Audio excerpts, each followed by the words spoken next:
teman-teman semuanya, kita kali ini bertemu di mata kuliah pengantar ekonomi. Pada pertemuan ketiga, kita akan sama-sama belajar mengenai teori perilaku konsumen dan teori produksi. Oke teman-teman semuanya, yang pertama akan kita bahas adalah teori perilaku konsumen. Di sini ada 3 pokok bahasan. Yang pertama adalah pengertian dan asumsi utama pada teori perilaku konsumen. Kemudian ada teori kardinal dan yang ketiga adalah teori ordinal.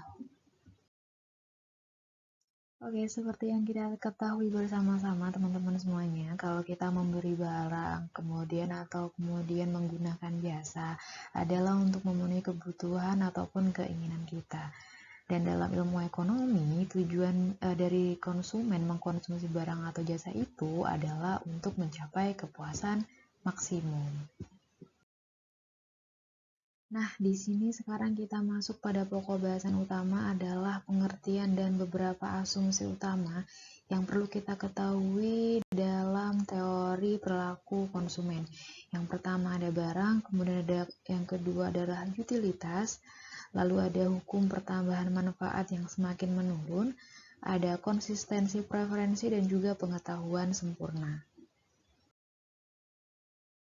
Oke, kita masuk ke yang pertama, yaitu barang atau komoditis.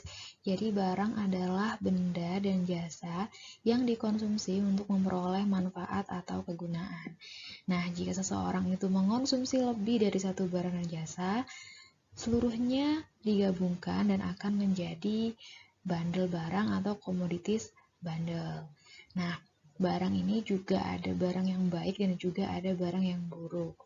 Jadi istilahnya ada yang good dan ada yang bad.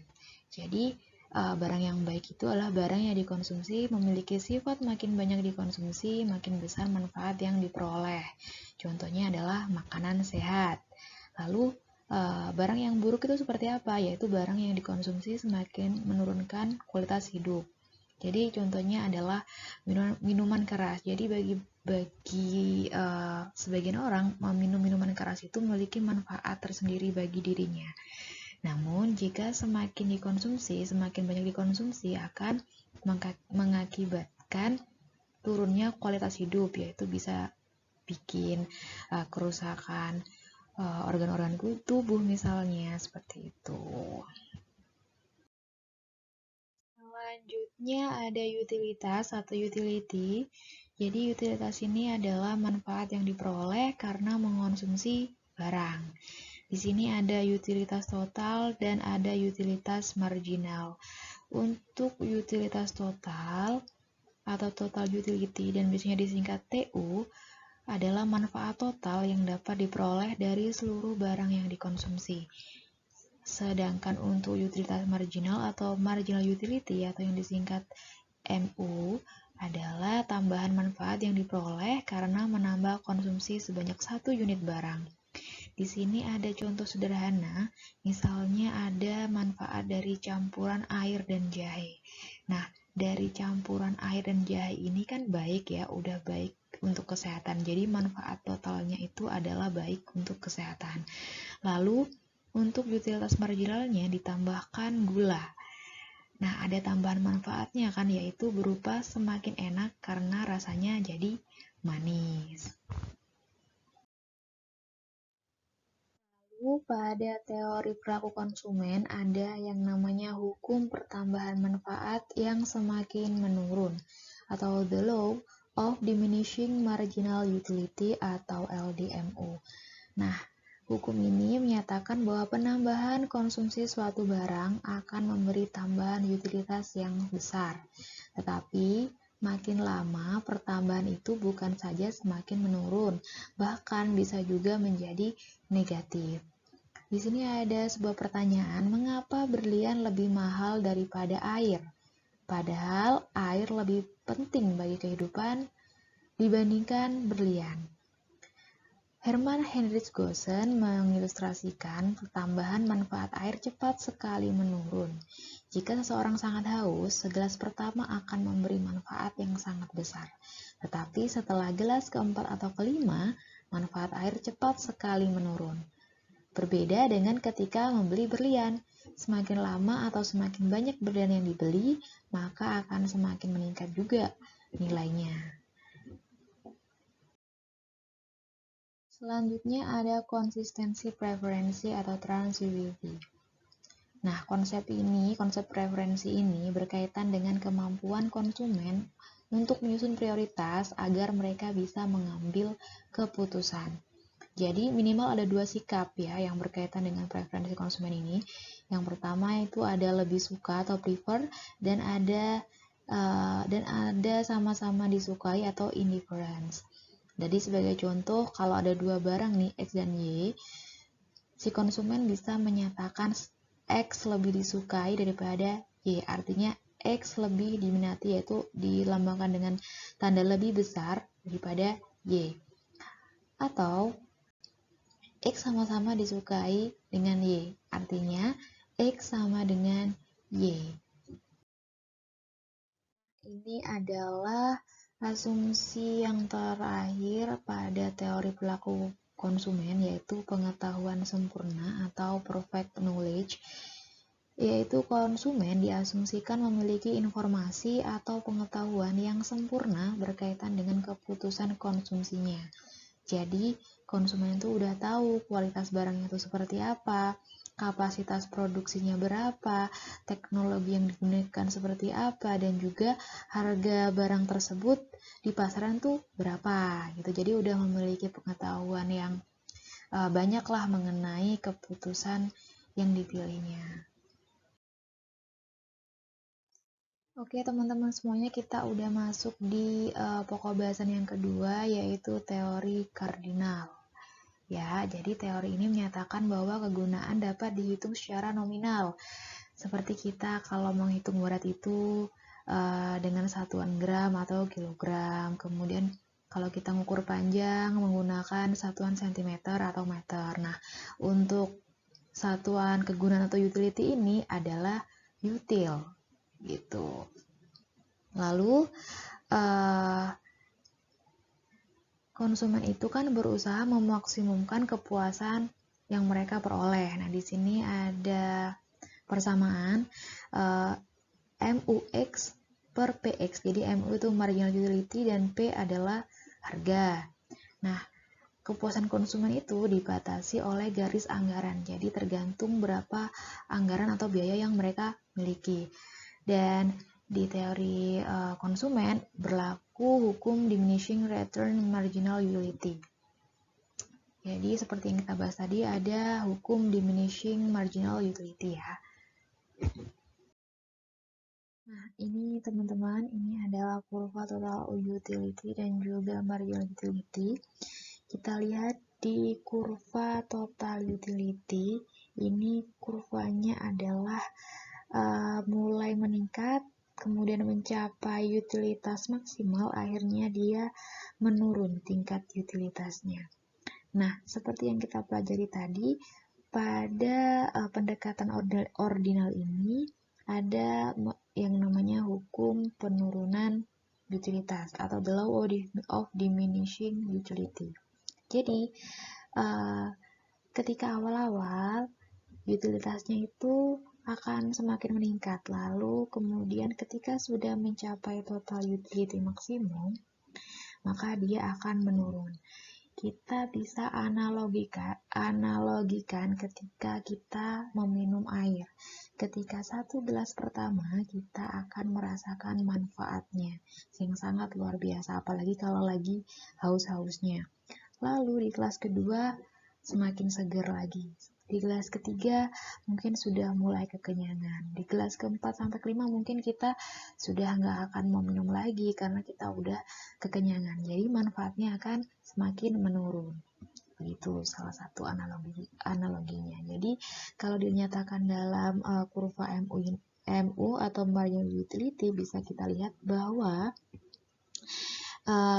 manfaatnya itu semakin menurun, dia semakin menurun, ya kan? Karena ketika awal-awal memang manfaatnya sangat besar bagi kita. Tapi ketika sudah mencapai level maksimum, maka dia akan mengalami penurunan manfaat. Ini adalah hubungan antara jumlah barang yang dikonsumsi atau Q dengan total utility dan juga marginal utility. Di sini ada fungsi total utility adalah 16Q dikurangi Q kuadrat, dan juga fungsi marginal utility sama dengan 16 dikurangi 2Q. Jadi apa hubungannya? Hubungan TU dan MU ditunjukkan dengan TU akan meningkat bila MU lebih besar dari 0 atau positif, dan TU maksimum pada saat MU sama dengan 0. Selanjutnya, TU akan menurun jika MU lebih kecil daripada 0 atau negatif. Begitu. Nah, ini adalah kondisi keseimbangan konsumen dan kurva permintaan konsumen. Jadi teman-teman, secara teoritis konsumen akan memperoleh kepuasan total ya ketika harga sama dengan marginal utility atau kepuasan tambahan. Nah, di sini dicontohkan bahwa harga dari barang X adalah 4. Lalu setelah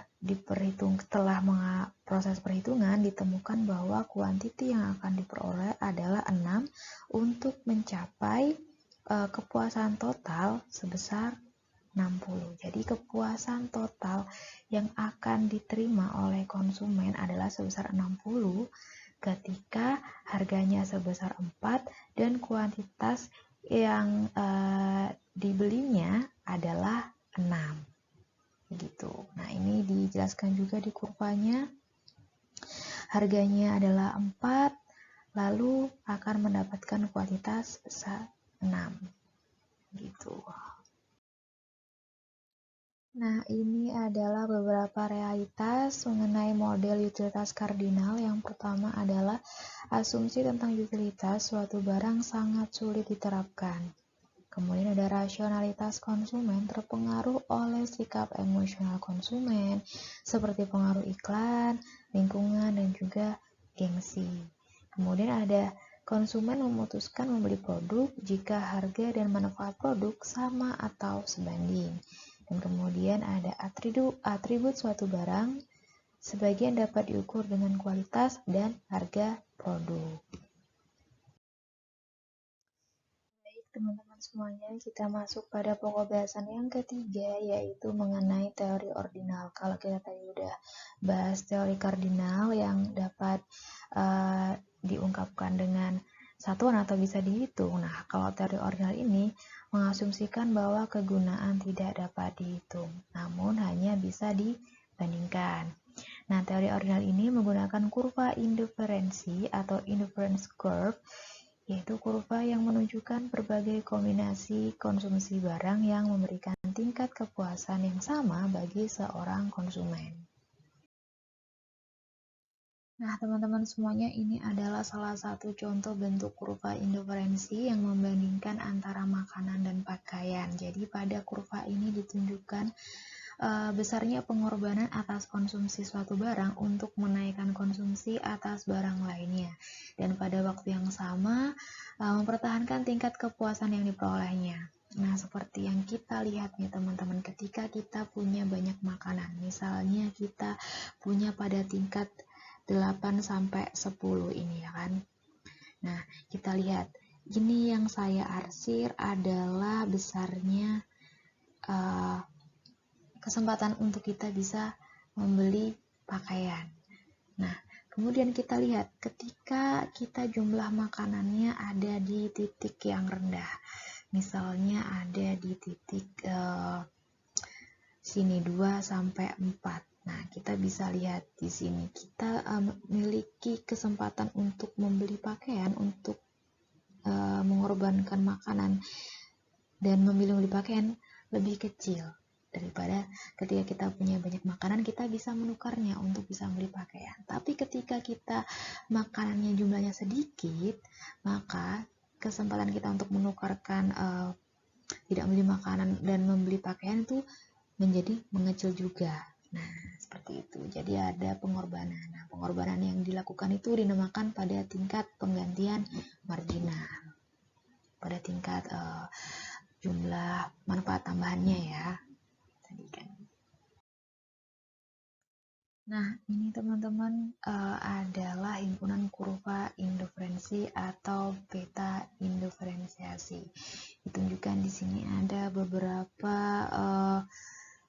kurva indiferensi atau yang disingkat IC, IC ya. Ini ada IC1, IC2, IC3, IC4. Jadi di sini ditunjukkan bahwa semakin ke atas ya atau semakin ke kanan menunjukkan bahwa tingkat kepuasan yang didapatkan oleh konsumen itu semakin tinggi. Jadi IC4 ini lebih tinggi tingkat kepuasannya jika dibandingkan dengan IC3 ya. IC3 tingkat kepuasan yang didapatkan lebih tinggi daripada IC2 dan juga IC2 itu tingkat keputusan yang didapatkan semakin lebih tinggi daripada C1. Jadi semakin ke kanan gini ya, atau semakin ke atas atau semakin tinggi ini ke sana ya kan, itu semakin tinggi juga kepuasan yang akan didapatkan oleh konsumen. Nah, ini adalah beberapa asumsi-asumsi pada kurva indiferensi. Yang pertama adalah semakin jauh kurva indiferensi dari titik origin, semakin tinggi tingkat kepuasannya. Jadi tadi yang saya bilang, semakin ke kanan atau semakin tinggi dari titik 0, itu berarti menandakan semakin tinggi tingkat kepuasannya. Lalu ada kurva indiferensi menurun dari kiri ke atas, kanan bawah atau downward sloping, dan cembung ke titik origin atau convex to origin. Dan yang terakhir adalah kurva indiferensi tidak saling berpotongan. Nah, karena tadi itu di pendekatan ordinal ini yaitu tidak bisa dinilai, tidak bisa dihitung, tapi bisa dibandingkan. Jadi kalau misalnya saling berpotongan berarti nanti bukan saling membandingkan dan tidak konsisten dong dengan pernyataan yang bahwa menunjukkan bahwa ini adalah untuk perbandingan. Nah, teman-teman semuanya udah selesai kita membahas mengenai teori perilaku konsumen. Sekarang kita masuk ke teori produksi. Nah, di pokok bahasan teori produksi ini ada 3 juga. Yang pertama adalah jangka waktu, kemudian ada model produksi dengan satu macam faktor produksi variabel, dan yang ketiga adalah model produksi dengan 2 macam faktor produksi variabel. Oke. Kalau tadi di teori perilaku konsumen tujuannya adalah untuk mencapai kepuasan maksimum. Nah, kebalikannya dari sisi produsen, tujuan yang ingin dicapai adalah tingkat produksi yang maksimum ya.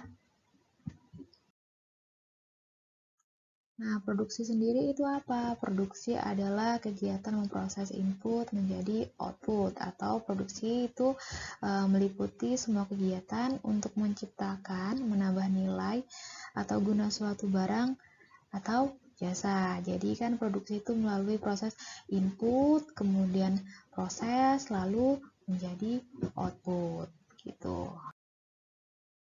Nah, untuk fungsi produksi sendiri di sini ada Q sama dengan F dalam kurung KLRT. Jadi, fungsi produksi ini adalah suatu persamaan yang menunjukkan hubungan ketergantungan atau fungsional antara tingkat input yang digunakan dalam proses produksi dengan tingkat output yang dihasilkan. Nah, ini adalah tadi itu yang saya sebutkan adalah fungsi produksi secara matematisnya. Q adalah jumlah output atau hasil, lalu K adalah modal, L adalah tenaga kerja, R adalah kekayaan, dan T adalah teknologi.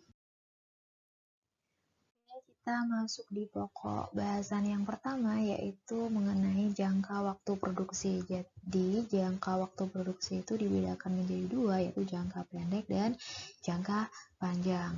Nah, kalau untuk jangka pendek sendiri atau short run ini adalah jangka waktu ketika input variabel dapat disesuaikan namun input tetap tidak dapat diubah.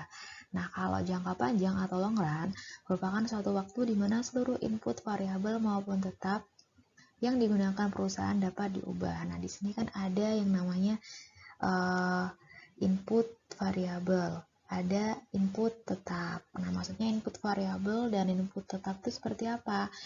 Contohnya ya, kalau input variabel misalnya di sebuah pabrik, input variabel berupa tenaga kerja. Kalau input tetap adalah mesin. Jadi kalau untuk jangka waktu produksi pendek ini, perubahan untuk input variabel bisa disesuaikan kan. Jadi kalau misalnya ternyata tenaga kerjanya kurang, bisa langsung diadakan penambahan tenaga kerja. Namun kalau untuk penambahan mesin atau dalam bentuk input tetap itu kan tidak bisa secara langsung dalam waktu yang pendek bisa langsung ditambah, masih perlu banyak pertimbangan, masih perlu banyak perencanaan dan juga analisis kan. Tapi kalau untuk jangka panjang ini ya, input variabel dan input tetapnya sama-sama dapat dirubah oleh perusahaan gitu.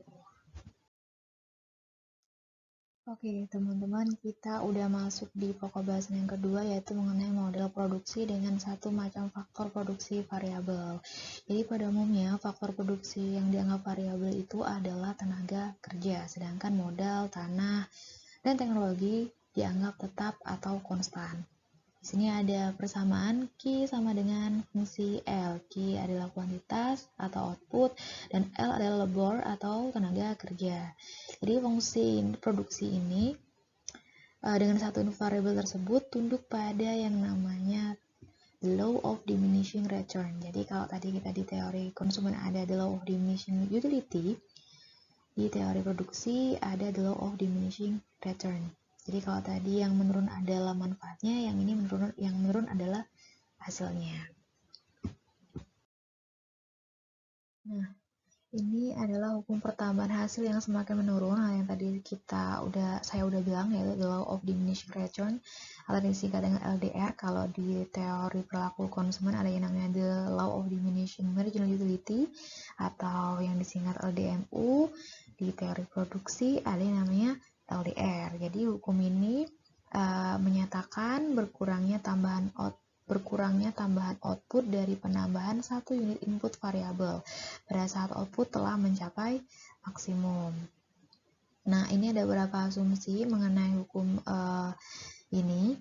Yang pertama adalah hanya ada satu unit input variabel, input yang lain tetap. Kemudian teknologi yang digunakan dalam proses produksi tidak berubah. Nah, terus ada lagi sifat koefisien produksi adalah berubah-ubah. Jadi, kalau tadi kita udah sebutkan kalau input variabelnya itu adalah berupa tenaga kerja, sedangkan yang lainnya tetap, maka dari itu terjadi yang namanya the law of diminishing return. Nah, teman-teman semuanya, ada beberapa pengertian yang penting pada teori produksi, yaitu yang pertama adalah produksi total atau total product, yaitu keseluruhan output yang dihasilkan dari hasil penggunaan sejumlah faktor produksi tertentu.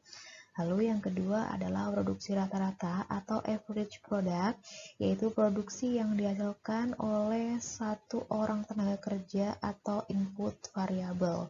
Jadi persamaannya adalah AP sama dengan total produk dibagi dengan L atau labor, ya tenaga kerja. Kemudian yang ketiga adalah produksi marginal atau marginal product, yaitu tambahan produk yang diakibatkan oleh bertambahnya seorang tenaga kerja dan sebaliknya. Nah, di sini persamaannya adalah delta TP atau total produksi dibagi dengan delta L atau labor, tenaga kerja. Ya, baik teman-teman, sekarang kita udah ada contoh nih ya, ada contoh tabel yang menunjukkan pengaruh perubahan tenaga kerja atas produksi beras ya. Mulai dari tenaga kerjanya ada 1, terus bertambah lagi menjadi 2 sampai dengan 10, ada banyak perubahan yang terjadi. Nah, ini total produksinya kan selalu meningkat terus sampai akhirnya pada posisi ini, nah ini terakhir dia meningkat. Ketika pegawainya ditambah 9, ternyata total produksinya menurun. 10 juga ternyata semakin menurun. Nah, ini adalah tadi yang telah kita bahas, ada hukum the law of diminishing return. Jadi menurunnya hasil, padahal kan tenaga kerjanya selalu ditambah, tapi ternyata dia tetap mengalami yang namanya penurunan total produksi. Kita lihat di kurva di sini ya, di sini mencapai titik total produksi paling tinggi, dan tenaga kerjanya jumlahnya semakin meningkat ya kan, semakin meningkat. Dan ternyata setelah mencapai puncaknya ini akhirnya mengalami penurunan ya, kurvanya jadi menurun. Itulah yang dinamakan the law of diminishing return. Jadi meskipun telah lakukan penambahan atau penambahan jumlah variabel yaitu tenaga kerja, ternyata akan mencapai titik maksimalnya yaitu di sini. Kemudian akan mengalami penurunan hasil produksi. Gitu. Nah, arti dari tabel tersebut tabel tadi sama kurvanya menunjukkan bahwa pada tahap 1 menunjukkan tenaga kerja yang masih sedikit, apabila ditambah akan meningkatkan total produksi rata-rata dan produksi marginal. Pada tahap kedua, produksi total terus meningkat sampai produksi optimum, sedangkan produksi rata-rata menurun dan produksi marginal menurun sampai titik 0. Kemudian pada tahap 3, penambahan tenaga kerja menurunkan total produksi dan produksi rata-rata, sedangkan produksi marginal negatif. Nah, teman-teman, kita udah masuk pada pokok bahasan yang ketiga, yaitu model produksi dengan dua macam faktor produksi variabel. Jadi pada model ini ada kurva produksi sama atau isokuan, dan juga kurva biaya sama atau isokos. Jadi kalau kurva produksi sama itu, si isokuan ini menunjukkan kombinasi dua macam input yang berbeda yang menghasilkan output yang sama. Sedangkan isokos menunjukkan semua kombinasi dua macam input yang dibeli perusahaan dengan pengeluaran total dan harga faktor produksi tertentu. Nah, ini adalah salah satu contoh dari kurva isokuan, yaitu tadi isokuan berarti menunjukkan kombinasi antara dua macam input yang berbeda, tapi tetap menghasilkan output yang sama. Nah, di sini adalah kombinasinya dari ada tenaga kerja dan juga modal. Kita lihat kalau di titik A, tenaga kerjanya 1, kemudian modalnya ada 6, ada di sini ini titik A. Titik B, ketika tenaga kerjanya 2 dan modalnya hanya 3. Titik C, ketika tenaga kerjanya ada 3 dan modalnya hanya 2. Lalu titik D, ketika tenaga kerjanya 6 dan modalnya 1, sama-sama menghasilkan 100 unit. Ya, hanya 1000 unit yang bisa diproduksi gitu. Nah, kemudian ini adalah kurva yang isokos ya. Tadi kalau isokos itu berarti menunjukkan semua kombinasi antara dua macam input yang dibeli perusahaan dengan pengeluaran total dan harga faktor produksi tertentu. Di sini ada TC ya. TC maksudnya adalah total cost ya, total cost. Jadi ini kalau misalnya ini ya, ada 8 tenaga kerja dan modalnya adalah 4, jadi ini adalah besaran ya total cost yang dibutuhkan perusahaan. Besaran total cost-nya adalah TC1. Begitupun dengan ketika tenaga kerjanya adalah 10 dan kemudian modalnya adalah 6, maka total cost yang dikeluarkan adalah nih TC2. TC adalah total cost ya, atau pengeluaran total, biaya total gitu. Jadi ini adalah menunjukkan semua kombinasi antara dua macam input itu kalau kurva isokos. Oke, baik. Terima kasih teman-teman semuanya. Sudah selesai materi mengenai teori pelaku konsumen dan juga teori produksi. Jadi sesi belajar bareng-bareng kita di pertemuan ketiga ini sudah selesai. Silakan teman-teman belajar di rumah, baca-baca referensi yang lain untuk bisa memperluas pengetahuannya. Yang saya sampaikan tadi hanya inti-intinya saja. Nah, teman-teman boleh silakan untuk mempelajarinya lebih jauh lagi, eksplor dari berbagai macam sumber. Terima kasih, tetap semangat belajarnya dan selalu jaga kesehatan. Dadah!